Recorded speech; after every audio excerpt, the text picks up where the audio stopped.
શ્રી કૃષ્ણ જય હો મંગલમય હો. માં ગીતા ચાલતા શીખવે છે એ સબ્જેક્ટ આપણું ચાલુ છે. શરીરના તમામ અવયવોનું ચાલવું બહુ જરૂરી છે. તો શરીરની અંદર સૂક્ષ્મ દુનિયા છે. જીવનની તમામ ક્રિયા પ્રક્રિયા બહારના અવયવો કરતાં અંદરની પ્રક્રિયા બહુ જ તેજ ચાલતી હોય છે. જે બહાર થાય છે, આપણી ઇન્દ્રિયો દેખાય છે, એનાથી જે થાય છે એ ક્રિયા છે.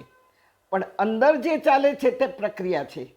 કે કોઈને ખબર નથી પડતી કે મારી અંદર શું ચાલી રહ્યું છે, કે સામાની અંદર શું ચાલી રહ્યું છે, આપણને ખબર પડતી નથી. ને આપણી અંદર જે ચાલે તે સામાને ખબર પડતી નથી. બહારની ઇન્દ્રિયો ઉંમર થતાં અટકી જાય. હાથ ધ્રુજે, પગ અટકે, આંખે દેખાય નહીં, કાને સંભળાય નહીં, પણ છતાંય અંદરની દુનિયાની એક્ટિવિટીઝ અટકે નહીં. ઉલટું વધુ ને વધુ કાર્યરત થતું જાય. તેથી અંદર જે થાય છે તે પ્રક્રિયા થવી જોઈએ. પ્રભુ માટેની ક્રિયા એને જ કહેવાય પ્રક્રિયા.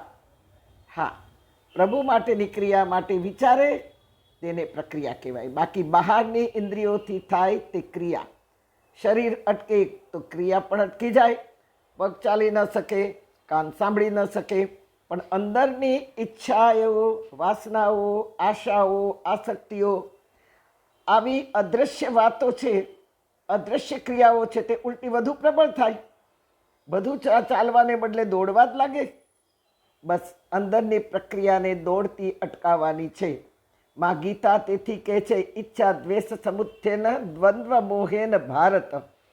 આપણે ખાલી અડધો શ્લોક જ બોલ્યા, પણ અડધામાંથી પણ અડધો જ સમજવાનો પ્રયત્ન કરશું. કારણ કે આ શ્લોક તો 2-2 મહિના ચાલે જો લેવા જાવ તો. માં ગીતા તેથી કહે છે કે 60-70 પછી તું શાની ઈચ્છા કરે છે, કોની માટે કરે છે, તારી ઈચ્છાને કોણ ટેકો આપે છે, તારી ઈચ્છાને કોણ સમજે છે, શા માટે પરેચ્છા કરે છે, બીજા માટે શા માટે ઈચ્છાઓ કરે છે. માં ગીતા કહે છે, હું જાણું છું કે તું નહીં ઈચ્છે છતાંય ઈચ્છાને થવું જ છે. કારણ કે ઈચ્છાને થવું છે એ ઈચ્છાનો સ્વભાવ છે, અને એ છે બીકમિંગ. બસ આ બીકમિંગ બંધ થવું જોઈએ. મારે આ કરવું છે, મારે આ થવું છે, મારે અહીંયા પહોંચવું છે, મારે આને બોલાવવા છે, મારે આને ખવડાવવું છે, મારે આને રાખવા છે, મારે એની સાથે બિઝનેસ ડીલ કરવું છે, મારે આમ કરવું છે. જે થાય તે થતું રહ્યું, રસ્તામાં આવે એને ન્યાય આપવાનો. બાકી એટલી પ્રબળ ઈચ્છા નહીં કરવાની કે જ્યારે ઈચ્છા પાર ન પડે ત્યારે ઈચ્છા ક્રોધને જન્મ દે કે મને મારી ઈચ્છા કેમ પૂરી નથી થતી. ત્યારે મને મારી પર શ્રદ્ધા ક્યારે જાગશે કે માં ગીતા કહી રહી છે, અને અત્યારે મારી પર કોઈ શ્રદ્ધા નથી, તું ઈચ્છા કરે જ રાખે છે અને ઈચ્છા તારી પૂરી થતી પણ નથી.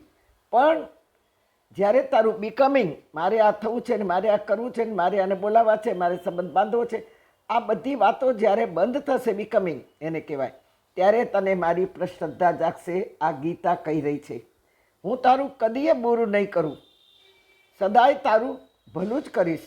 માટે તારી અંદર ચાલતી આવી ભ્રમિત કરે એવી ઈચ્છાઓને તું નિયંત્રણ કર, નિયંત્રણમાં રાખ. ઈચ્છાનો સ્વભાવ થવાનો જ છે કે મારે આ થવું છે તો થવા દે, પણ તું એને મોડ આપી દે.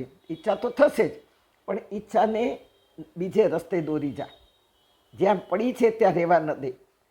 પરેચ્છા જે તું કરે છે બીજા માટે ઈચ્છા, એ તું બંધ કર. તારી સાથે બીજાનું પણ ભલું થાય તેવી ઈચ્છા કર. એ ઈચ્છા તું કરી શકે. બીજા માટે કરેલી ઈચ્છાનું રૂપ બદલાઈ જશે અને એ ઈચ્છા પરેચ્છામાંથી સદ ઈચ્છા બની જશે. સુંદર કર્મફળ પકાવશે. ઈચ્છા બુરી નથી. ઈચ્છા કર્યા વગરનો માણસ બોઘો છે, પણ ઈચ્છાનું રૂપ બદલી નાખ. માં ગીતા તેથી કહી રહી છે, ઈચ્છા કરવી પાપ નથી, પણ ઈચ્છાને મોડ આપી દે, ઈચ્છાનું રૂપ બદલી નાખ.